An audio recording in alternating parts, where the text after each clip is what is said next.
The coffee machine shut down at 2:47 a.m., which seemed about right for my life lately. I stood there in my underwear and a ratty MIT t-shirt, staring at the thing like it might resurrect itself through sheer willpower. 22 years of marriage and this $5 garage sale find had been more reliable than my wife. Gray Merrickson, age 52, talking to kitchen appliances. My therapist would have a field day. Before we dive deeper into this story, I have one small request. Please subscribe, drop a like, comment, and hit that hype button to boost this channel so more people can discover these incredible Reddit stories. The house felt too quiet without Shiloh's usual late-night keyboard clicking. She'd been pulling more all-nighters lately, reinventing the brand strategy for her marketing firm. At least, that's what she told me between her endless Instagram stories about authentic leadership and disruptive thinking. I grabbed my laptop to troubleshoot the smart home system. Maybe I could jury-rig the coffee maker through the IoT hub. That's when I saw it, a file notification in our shared cloud drive. Shiloh's schedule, private.xlsx, had just synced to my account. My finger hovered over the trackpad. Shiloh was paranoid about privacy, barely let me touch her phone. But she'd shared this accidentally, probably in her rush to back up files before another crucial meeting. I clicked. The spreadsheet opened like a punch to the gut. 3 columns, date, time, contact. But it was the 4th column that made my chest tighten. Session notes.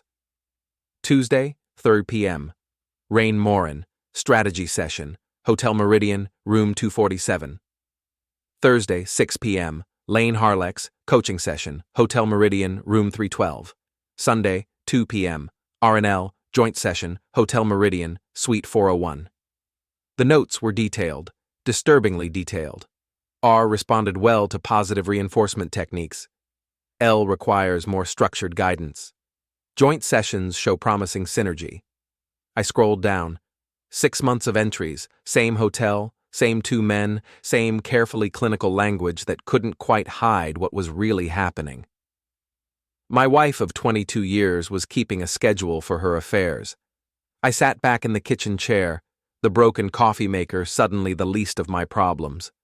Part of me wanted to storm upstairs, wake her up, demand explanations. The old Gray might have done that, the guy who still believed in fighting for marriages and working things out. But I wasn't that guy anymore. Hadn't been for a while. Instead, I opened a new browser tab and started researching. Rain Morin turned out to be some kind of business mentor who ran expensive seminars about unlocking your potential. His LinkedIn was full of motivational quotes and photos of him standing next to expensive cars. Lane Harlex was a life coach with a fitness obsession and a website that screamed, "Fake it till you make it." Both married, both local. Both about to become very familiar with my particular skill set. See, while Shiloh spent her days crafting marketing campaigns, I spent mine breaking into systems that people thought were secure.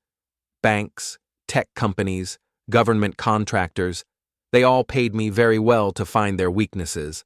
And after 25 years in cybersecurity, I'd gotten pretty good at finding weaknesses. I closed the laptop and looked around our kitchen, granite countertops, stainless steel everything, smart appliances that cost more than most people's cars. All of it paid for by my contracts, my expertise, my late nights fixing other people's problems, while my wife scheduled her sessions. The irony wasn't lost on me. I'd spent decades protecting other people's secrets, while my own wife kept hers in a poorly secured cloud drive. I opened the laptop again and started typing. First, I transferred our joint savings to an account only I could access. Then I changed the passwords on all our shared services. Finally, I opened a new document and began planning. If Shiloh wanted to keep a schedule, I'd give her something worth scheduling. By sunrise, I'd moved $18,000, canceled 6 credit cards, and scheduled the utilities to be shut off in 3 days. Shiloh's private credit card, the one she thought I didn't know about, would have to cover her hotel bills now. I was sipping instant coffee from a chipped mug when she stumbled downstairs at 7 a.m., already dressed for another day of authentic leadership. "Coffee machine's broken," I said without looking up from my laptop. "Again? God, Gray, can't you fix anything anymore?" She grabbed her purse and keys. "I've got back-to-back meetings today. Don't wait up." "Wouldn't dream of it." She paused at the door, something in my tone catching her attention. But her phone buzzed, probably Rain or Lane confirming today's appointment, and she was gone. I waited 10 minutes, then started packing. The storage unit I rented was in a part of town Shiloh would never visit. Too many honest people doing honest work. I loaded my tools, my servers, and the few things that mattered. Everything else could stay in our perfect house with its perfect granite and its perfectly unfaithful owner. My new apartment was a studio above a Chinese restaurant. The smell of kung pao chicken seeped through the floorboards, and the walls were thin enough to hear Mrs. Chen arguing with her suppliers. It was perfect. I spent the afternoon setting up my equipment and monitoring the house through our security system. Shiloh came home at 4:30, early for her, late for anyone with a real job. I watched her discover the empty closet, the missing servers, the note I'd left on the kitchen counter. "Gray, taking some time to think. Don't call." "Gee." Her reaction was everything I'd hoped for. She tore through the house like a tornado, checking every room, every hiding spot. Then she grabbed her phone and started dialing. First my number, which went straight to voicemail. Then someone else. I couldn't hear the conversation, but I could see her pacing, gesturing wildly, probably calling Rain or Lane, looking for comfort from her mentors. At 6 p.m., she tried to order dinner. Card declined. She tried the joint account. Access denied. By 6:30, she was on the phone with the bank, her voice getting higher and more frantic. I turned off the security feed and walked downstairs to grab dinner. Mrs. Chen's son, Kevin, was working the counter, studying for his engineering finals between customers. "How's the apartment?" he asked, ladling sweet and sour pork into a container. "Quiet. Perfect for thinking. My mom says thinking too much makes you old before your time." Your mom's probably right. But some thoughts were worth aging for. Back upstairs, I opened Shiloh's social media accounts. The passwords were embarrassingly easy: her birthday, our anniversary, combinations any decent hacker could crack in minutes. Her Instagram was full of motivational quotes and carefully staged photos of her authentic life. Her private messages told a different story. Rain. "Can't wait for tomorrow's session. I've got some new techniques to show you." Lane. "Your husband suspect anything? We should be more careful." Shiloh. "Gray's clueless. He's too busy with his computers to notice anything." I screenshot everything, then opened a new browser tab. Time to learn more about my wife's mentors. Rain Morin's business was barely legitimate. His seminars were overpriced therapy sessions for middle-aged people having midlife crises. The reviews were mixed. Some people loved him, others called him a fraud. His tax records, which took me about 20 minutes to access, showed he was living way beyond his means. Lane Harlex was even worse. His life coaching certification came from an online diploma mill. His gym membership was 3 months behind, and his Tesla was leased, not owned. He was running a sophisticated con, targeting wealthy women who were looking for meaning in their lives, and my wife had fallen for both of them. My phone buzzed. A text from an unknown number. "Gray, it's Cleo. Heard you might need a drink." Cleo Martinez. I hadn't seen her in 5 years, not since she'd quit the cybersecurity game and disappeared. Last I'd heard, she was tending bar somewhere downtown. "Blue Heron, corner of 5th and Main. Come by when you're ready to talk." I looked around my sparse apartment, then back at the screenshots of my wife's messages.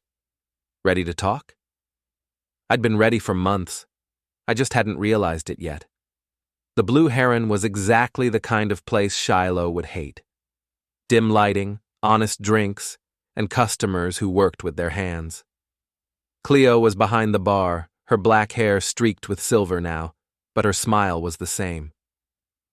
"Gray Merrickson, looking like hell and twice as dangerous. You heard? Honey, in a town this size, everyone hears everything. Question is, what are you gonna do about it? I ordered a whiskey and told her everything. The schedule, the hotel rooms, the mentors who were bleeding my wife dry financially and emotionally. Cleo listened without judgment, occasionally nodding or refilling my glass. So, what's the plan? She asked when I finished. I'm working on it. Need help? I looked at her, really looked. Cleo had always been the best hacker I knew, better than me in some ways. If she was offering help, she had her reasons. What's in it for you? Let's just say your wife's boy toys have been making the rounds. Lane tried to coach my niece last month, took her for $3,000 before she realized what was happening. And Rain? Rain's been running a scam for years. About time someone shut him down. I finished my whiskey and stood up. I'll be in touch. Gray? She called as I reached the door. Whatever you're planning, make it count. Guys like that don't learn from gentle lessons. I walked back to my apartment through streets that suddenly felt full of possibilities. Shiloh wanted mentors? I'd give her an education she'd never forget. The next morning, I watched Shiloh leave for work through the security cameras. She'd spent the night calling everyone she could think of, her sister, her mother, her assistant Naya. No one had heard from me, and no one seemed particularly surprised that I'd finally snapped. At 9 a.m., I drove to her office building. Meridian Marketing occupied the top 3 floors of a glass tower downtown. I'd been there exactly twice in 10 years, once for a Christmas party, once to fix their server when their IT guy quit without notice. Naya was at the reception desk, looking harried. She was 26, fresh out of college, and smart enough to know her boss was trouble. Mr. Merrickson! Oh my God, where have you been? Shiloh's been…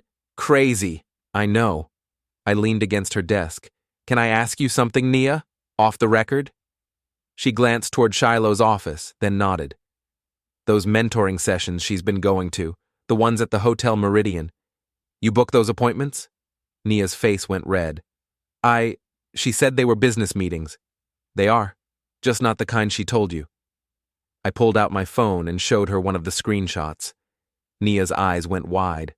Oh my God, I've been making reservations for her to… It's not your fault. But I need to know, who else knows about these meetings? Nobody. I mean, Gina from accounting asked about the hotel charges, but Shiloh said they were client meetings. Gina Reeves. I remembered her from the Christmas party. Sharp, ambitious, and absolutely ruthless. If she was asking questions about hotel charges, she already suspected something. Where's Gina now? Conference room B budget meeting. I found Gina exactly where Nia said she'd be, surrounded by spreadsheets and looking like she'd rather be anywhere else. She looked up when I knocked on the glass door. Gray, what are you doing here? Can we talk? Privately?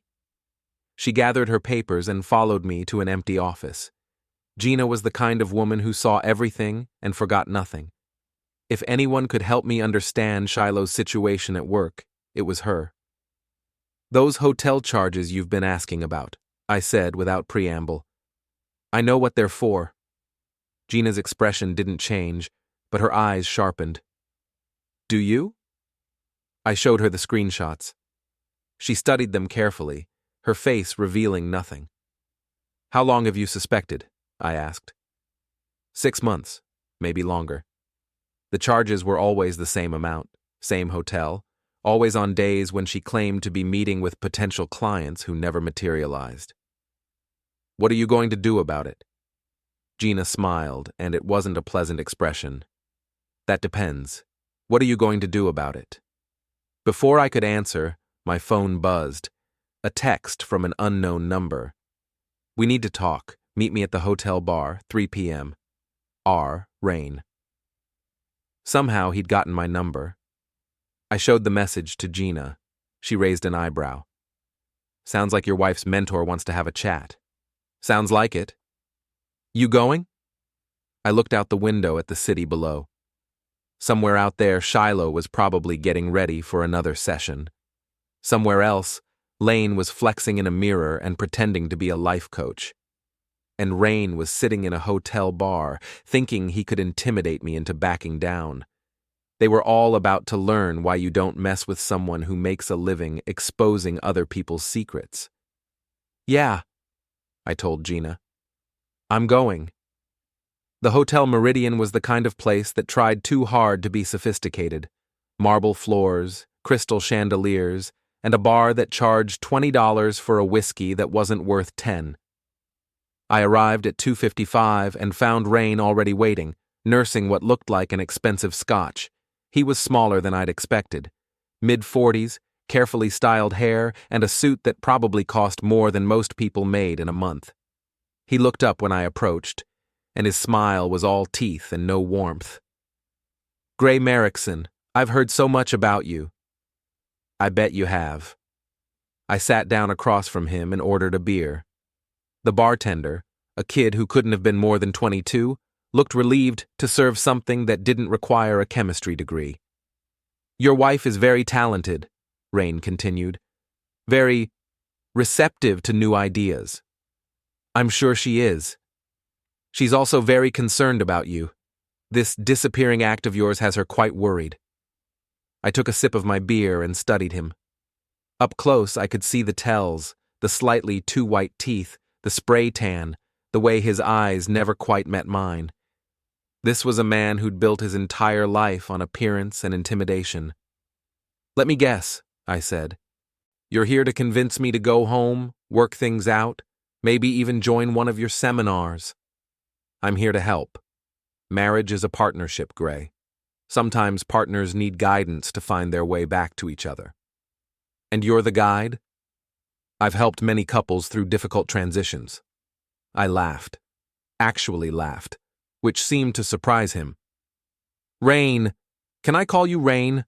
I know exactly what kind of guidance you've been providing my wife. I've seen the schedule." His smile faltered for just a moment. "I'm not sure what you mean." I pulled out my phone and showed him the screenshot. His face went pale under the spray tan. "Tuesday afternoons, Thursday evenings, Sunday joint sessions with your buddy Lane. Very thorough documentation. Shiloh always was detail-oriented." Rain set down his scotch with a hand that wasn't quite steady. "Look, it's not what you think." "Really? What do I think?" "I provide legitimate business mentoring services. If your wife has developed feelings, that's not my responsibility." "Feelings? Is that what we're calling it?" The bartender was pretending not to listen, but I could see his ears perked up. Hotel staff heard everything and forgot nothing. This conversation would be all over town by tomorrow. "What do you want?" Rain asked. "I want you to stay away from my wife." "And if I don't?" I leaned forward, close enough to see the sweat starting to bead on his forehead. "Rain, I make my living finding things people want to keep hidden. Tax records, business licenses, client complaints, personal history. How do you think your other clients would feel if they knew their mentor was sleeping with married women? You can't prove anything. I don't have to.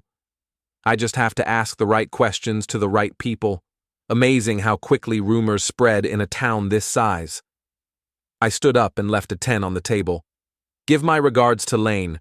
Tell him we'll be talking soon." I was halfway to the door when Rain called after me.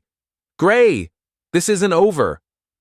I turned back, and for the first time since I'd discovered the schedule, I smiled. Really smiled. "You're absolutely right.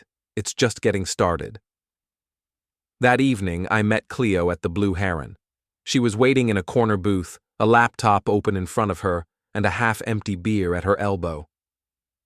"How'd it go with Prince Charming?" she asked as I sat down. "About as expected. He's scared, but not scared enough yet." "And the other one? Lane?" "Tomorrow's problem." I signaled the bartender for a beer. "What did you find?" Cleo turned the laptop toward me. The screen showed a web of connections, financial records, business registrations, social media accounts, all linked together in a pattern that told a very ugly story.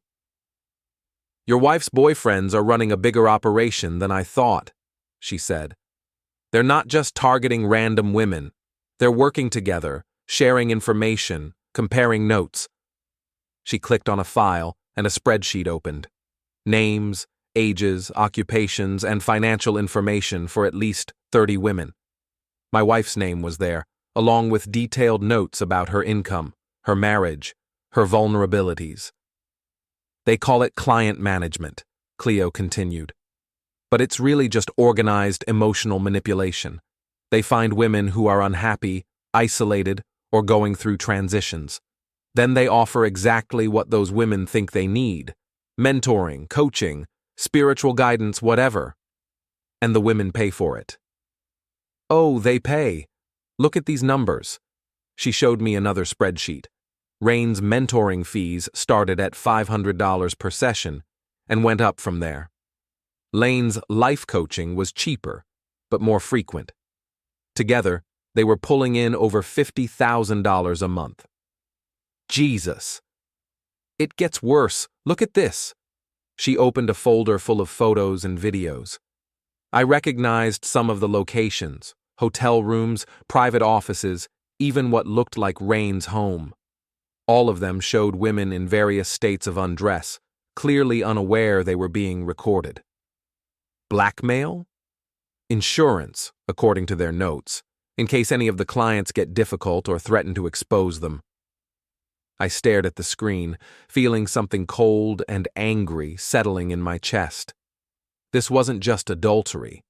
It was organized predation, with my wife as both victim and accomplice. How long have they been doing this? At least 3 years, maybe longer.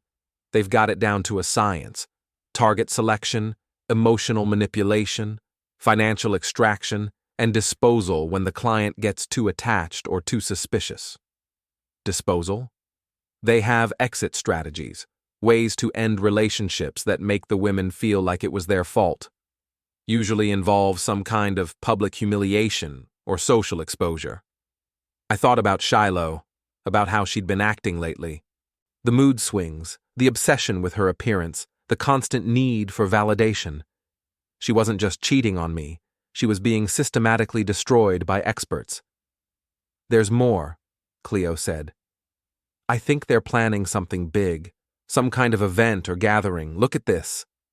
She showed me a series of encrypted messages between Rain and Lane. Most of it was in code, but the general meaning was clear. They were planning to expand their operation, bring in more mentors, maybe even franchise the whole thing. When? Soon. There's a reference to a demonstration next week, something about showing potential investors how the system works. I closed the laptop and leaned back in the booth. Around us, the Blue Heron buzzed with its usual mix of after-work drinkers and late-shift workers grabbing dinner. Normal people living normal lives, unaware that predators like Rain and Lane were operating in their town. "I need to stop this," I said. "We need to stop this," Cleo corrected. "And we need to do it right. These guys are smart and they're connected. If we come at them wrong, they'll disappear and set up somewhere else. What do you suggest?" She smiled, and I remembered why she'd been so good at her job. "We give them exactly what they want, a big public demonstration of their system. We just make sure it doesn't go the way they planned." Over the next hour, we outlined a plan. It was risky, complicated, and required perfect timing. It also required something I wasn't sure I could provide: bait. "I need to talk to Shiloh," I said finally. "You sure that's a good idea?" "No, but it's the only way this works." I drove home, to my real home, not the apartment above the Chinese restaurant. Shiloh's car was in the driveway, and I could see lights on in the kitchen. For a moment, I almost lost my nerve. This was still my house, my life, my marriage. Maybe there was another way. Then I remembered the photos on Cleo's laptop, the spreadsheet with my wife's name and financial information, the clinical notes about her receptiveness to guidance. These people had turned my marriage into a business transaction. I used my key to let myself in. Shiloh was at the kitchen table, surrounded by papers and empty wine glasses.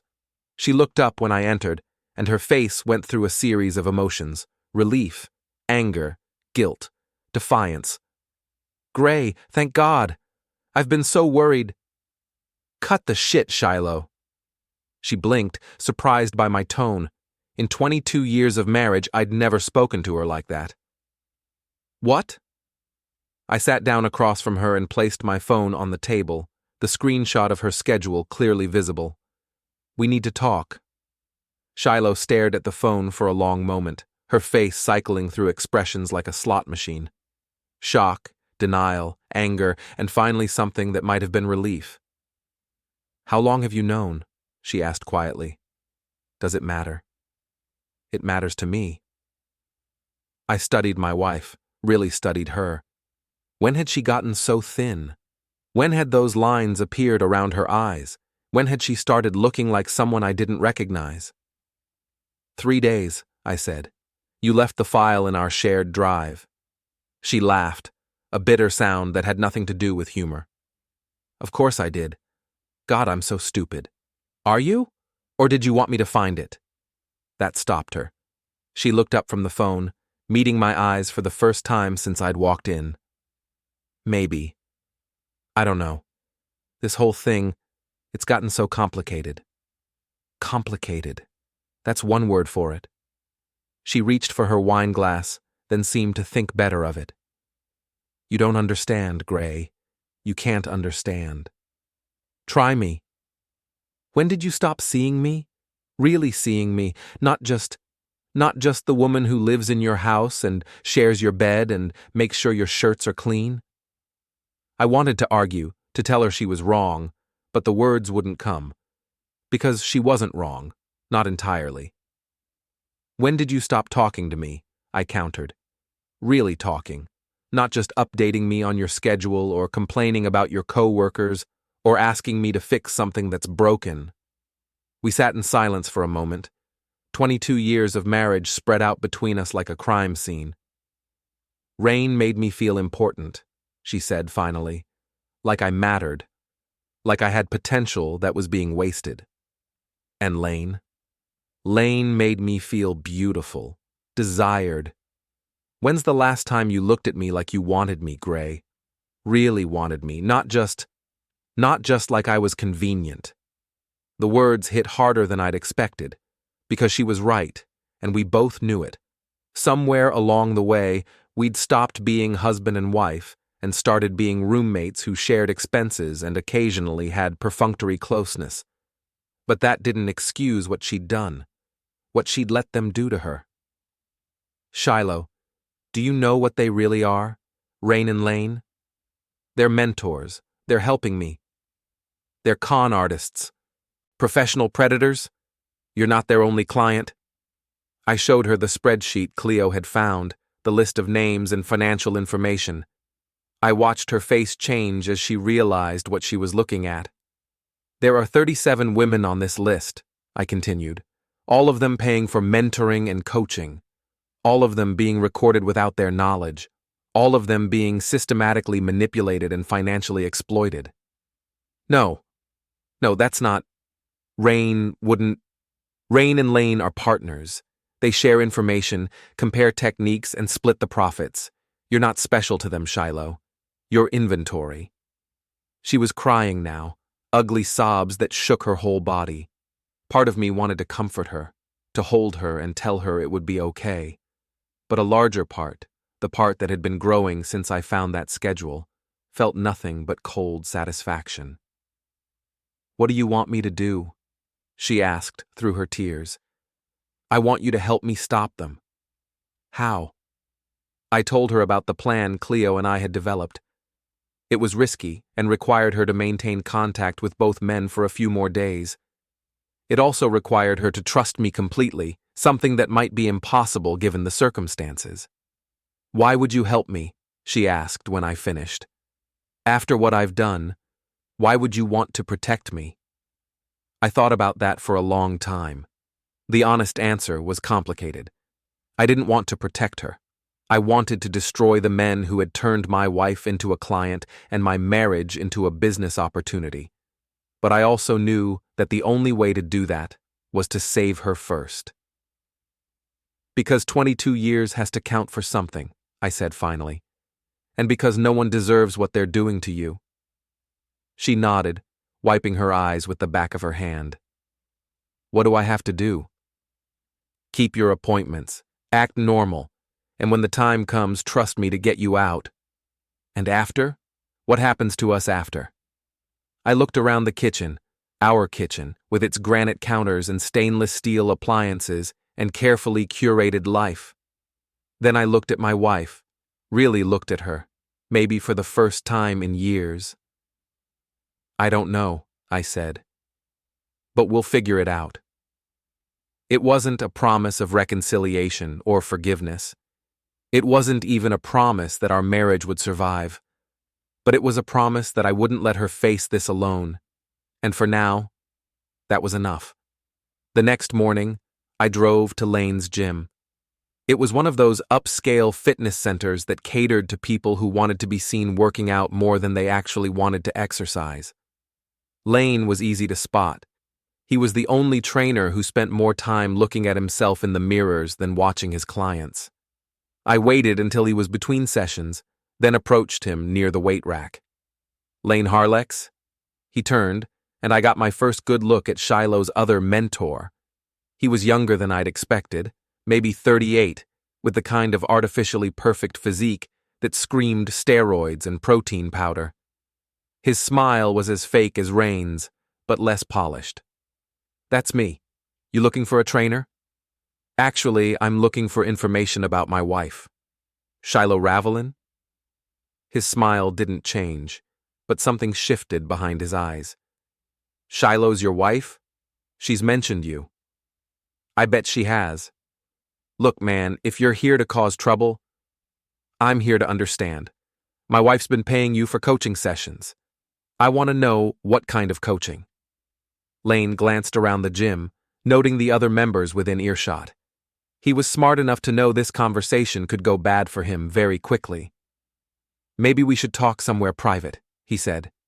He led me to a small office behind the main workout area. It was cramped and smelled like disinfectant and sweat. Lane closed the door and turned to face me, his posture shifting into something more aggressive. Your wife came to me for help, he said. She was unhappy, unfulfilled. I provided guidance. Guidance? Is that what you call it? I call it helping people become their best selves. If you can't appreciate what an amazing woman you're married to, that's not my problem. I had to admire his technique. Even caught red-handed, he was trying to make this my fault. How much has she paid you? That's between me and my client. Your client is my wife. Our joint finances make it my business. Lane crossed his arms, his biceps straining against his tight t-shirt. You want to know what your problem is? You're threatened by your wife's growth. She's becoming stronger, more confident, more independent, and you can't handle it. Is that what Rain told you to say? That got a reaction. Lane's carefully maintained composure cracked for just a moment. I don't know what you're talking about. Sure you do. You and Rain have been working together for years, sharing clients, sharing techniques, sharing profits. It's a good system. You handle the physical side, he handles the emotional manipulation, and together you bleed these women dry. You're crazy. Am I? Then you won't mind if I share some information with your other clients. I'm sure they'd love to know about the recordings you and Rain have been making. Lane's face went white. What recordings? I smiled and pulled out my phone. The ones in your shared cloud drive. Really, Lane, you should use better security. Any decent hacker could access those files. I was bluffing, mostly. Cleo had found evidence of the recordings, but we hadn't actually accessed them yet. But Lane didn't know that. What do you want? He asked. I want you to stay away from my wife. And if I don't? Then I'll make sure everyone in this gym knows exactly what kind of coaching you provide. I'll send copies of those recordings to your other clients, your boss, your family. How do you think that'll work out for you? Lane was sweating now, and not from his workout. You can't do that. It's blackmail. It's justice, and it's a lot more than you deserve. I headed for the door, then paused. Oh, and Lane? If you warn Rain about this conversation, I'll know. And then our little chat goes public immediately. I left him standing in his cramped office, probably trying to figure out how much trouble he was really in. The answer was simple: more than he could handle. That afternoon, I met Cleo at a coffee shop downtown. She'd been busy while I was rattling Lane's cage, and the results were impressive. I got into their main server, she said, sliding a tablet across the table. Everything's here: client lists, financial records, the recordings, even their expansion plans. I scrolled through the files, my anger growing with each page. The scope of their operation was staggering. They'd been running this scam for almost 4 years, targeting dozens of women, collecting hundreds of thousands of dollars. This is enough to put them away, I said. Maybe. But they're smart. They've been careful to stay just on the legal side of things. The recordings were made in hotel rooms they rented, technically making them legal. The financial arrangements are documented as legitimate business transactions. A good lawyer could probably get them off with a slap on the wrist. So what do? We make sure they don't get a good lawyer. We make sure they don't get any lawyer at all. She showed me the final part of their plan, the demonstration Rain and Lane were planning for potential investors. It was scheduled for tomorrow night at the Hotel Meridian, in the same suite where they'd been meeting with clients. They're going to show a group of businessmen how their system works, Cleo explained. Live demonstration with real clients. They've already selected 3 women, including your wife. I felt something cold and sharp twist in my stomach. They're going to humiliate her in front of strangers. Worse than that. They're going to auction off her contact information and personal details to the highest bidder. Same with the other women. I closed the tablet and looked out the coffee shop window. Normal people walking by, living their normal lives, unaware that monsters were operating in their midst. How do we stop them? Cleo smiled, and I remembered why I'd always been a little afraid of her. We crash their party, and we make sure everyone sees exactly what kind of men they really are. The plan was elegant in its simplicity. We would attend the demonstration as potential investors, record everything, and then broadcast it live to every social media platform we could access. By the time we were done, Rain and Lane would be ruined, professionally, personally, and financially. But first I had to make one more call. Shiloh? It's time. The Hotel Meridian's penthouse suite was exactly what I'd expected. Overpriced elegance designed to impress people with more money than sense. Cleo and I arrived at 8 p.m., dressed like the kind of investors Rain and Lane would want to attract. She looked like a tech executive, all sharp edges and expensive accessories. I looked like what I was, a security consultant with enough money to be interesting. Rain greeted us at the door, his smile bright enough to power the chandelier. He was in full performance mode, radiating the kind of confidence that came from years of successful manipulation. Welcome. You must be the investors Marcus mentioned. Marcus was our fictional mutual contact, a composite of several real people, whose names would sound familiar, but whose details would be hard to verify quickly. It was a classic social engineering technique: give people just enough information to feel comfortable without giving them enough to check your story. That's right, Cleo said, shaking his hand. I'm Sarah Chen, and this is my partner, Michael Webb. I winced internally at the fake names. They were exactly the kind of generic identities that might raise suspicions. But Rain didn't seem to notice. He was too focused on the dollar signs he was probably seeing. Excellent. Come in. We're just getting started. The suite was set up like a conference room, with chairs arranged in a semicircle facing a large screen. There were about a dozen men present, all of them middle-aged, all of them wearing the kind of expensive casual wear that screamed, "I have money and want everyone to know it." Lane was working the room, his gym rat physique squeezed into a suit that probably cost more than most people's cars. He was explaining their client acquisition methodology to a group of potential investors, using language that made emotional manipulation sound like legitimate business strategy. The key, he was saying, is identifying women who are in transition periods. Divorce, career change, empty nest syndrome, these are all opportunities for intervention and guidance. "And the return on investment?" asked one of the men. "Substantial. Our average client engagement lasts 18 months and generates approximately $15,000 in revenue. Our overhead is minimal, just hotel rooms and basic marketing materials." I felt Cleo tense beside me. Hearing it laid out so clinically, so casually, made it even more disgusting than I'd imagined. Rain took over the presentation, clicking through slides that showed their client demographics, retention rates, and profit margins. They'd turned emotional predation into a PowerPoint presentation. "Now," Rain said, "we'd like to show you how the system works in practice. We have 3 of our most successful clients joining us tonight for a live demonstration." A door opened and 3 women walked in. I recognized my wife immediately, even though she looked different, thinner, more fragile, wearing the kind of outfit that was trying too hard to be youthful. The other 2 women looked similar, attractive, well-dressed, but with something brittle in their expressions. Shiloh's eyes found mine across the room, and I saw a flash of fear. This was the moment of truth. Either she would trust me and stick to the plan, or everything would fall apart. "Ladies," Rain announced, "please take your seats. Gentlemen, what you're about to see is a demonstration of advanced emotional engagement techniques. These women have been working with us for several months, and they've made remarkable progress in personal development." What followed was the most disgusting display I'd ever witnessed.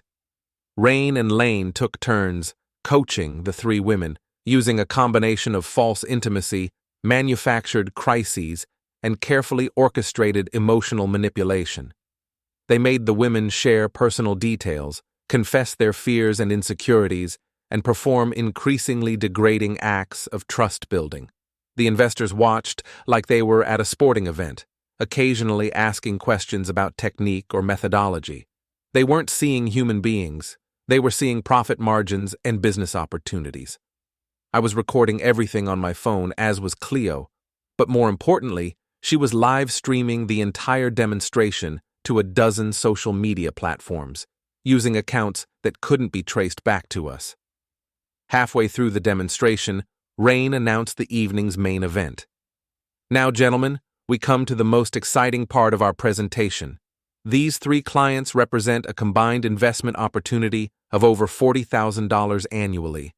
Tonight, we're offering exclusive access to their contact information and personal profiles to qualified investors." He was auctioning off my wife, literally selling her to the highest bidder. That's when I stood up. "Excuse me," I said, loud enough for everyone to hear. "I have a question." Rain looked annoyed at the interruption, but he maintained his professional smile. "Of course. What would you like to know?" "I'd like to know if these women are aware that they're being sold." The room went quiet. Shiloh looked at me with something that might have been gratitude. "I'm sorry," Rain said. "You're auctioning off personal information about these women to strangers. Do they know that's what's happening here?" "These ladies are part of our extended mentoring program," Lane jumped in. "They've consented to participate in our investor presentations." "Have they?" "Ladies, did you know that your personal information, your phone numbers, your addresses, your financial details, were being sold to these men tonight?" The 3 women looked confused, then alarmed. One of them started to stand up, but Lane moved to block her path. "I think there's been a misunderstanding," Rain said, his smile finally starting to crack. "Perhaps we should continue this conversation privately." "No, I think we should continue it right here, in front of everyone." I pulled out my phone and held it up. "Especially since we're live streaming this to Facebook, Twitter, Instagram, and YouTube." That got a reaction. Several of the investors started looking around nervously, suddenly realizing they were being recorded participating in what was clearly an illegal auction. You see, gentlemen, I continued, what you've been watching isn't a business demonstration. It's a criminal enterprise. These men have been systematically targeting vulnerable women, manipulating them emotionally and financially, and now they're trying to sell them to you like livestock. Rain was trying to get to me, but Cleo stepped in his way. For a bartender, she was surprisingly good at looking intimidating. The woman in the blue dress is my wife, I announced to the room. Her name is Gray Merrickson, and she's been paying these men for 18 months for what she thought was legitimate mentoring. Instead, they've been recording her without consent, sharing her personal information, and planning to auction her off to strangers. Shiloh was crying now, but she was also standing up, moving away from Lane's attempts to control her. The other two women were doing the same. This is insane, one of the investors said. I'm not part of whatever this is. None of you are part of this, I agreed. You were invited here under false pretenses to participate in human trafficking. I suggest you leave now, before the police arrive. That was a bluff. I hadn't called the police yet. But the mention of law enforcement was enough to send most of the investors scrambling for the door. Rain finally reached me, his face red with rage. You snake! Do you have any idea what you've done? I've stopped you from destroying any more lives. I helped these women. I gave them confidence, purpose, direction. You exploited them. You turned their pain into profit and their trust into a commodity. Lane was trying to delete files from his laptop, but Cleo had already copied everything to our servers. The damage was done. Every detail of their operation was now public record. This isn't over, Rain snarled. I'll sue you for defamation, harassment, interference with business. With what money? I asked. By tomorrow morning, every client you've ever had will know what you really are. Every business partner will distance themselves from you. Every potential victim will be warned about your methods. You're done. I was right, and he knew it. The live stream had been viewed by thousands of people in real time, and the recordings were already being shared across social media. By morning, Rain Morin and Lane Harlex would be the most hated men in the city. Shiloh appeared at my side, her face streaked with tears, but her expression determined. Gray, I'm sorry. I'm so sorry. I know, I said. We'll talk about it later. Right now, let's get you out of here. We left Rain and Lane in the ruins of their empire, surrounded by empty chairs and the wreckage of their criminal enterprise. The other two women came with us, too shaken to be left alone with their former mentors. In the elevator, Cleo was already fielding calls from reporters who had seen the live stream. The story was going viral. Local men exposed running elaborate romance scam was trending on Twitter. What happens now? Shiloh asked. I looked at my wife, really looked at her, maybe for the first time in years. She looked broken, humiliated, but also somehow lighter, like a weight had been lifted from her shoulders. Now we go home, I said, and we figure out what comes next. It wasn't a promise of forgiveness or reconciliation. It wasn't even a promise that our marriage would survive, but it was a promise that we would face whatever came next together, as partners instead of strangers. And for the first time in months, that felt like enough.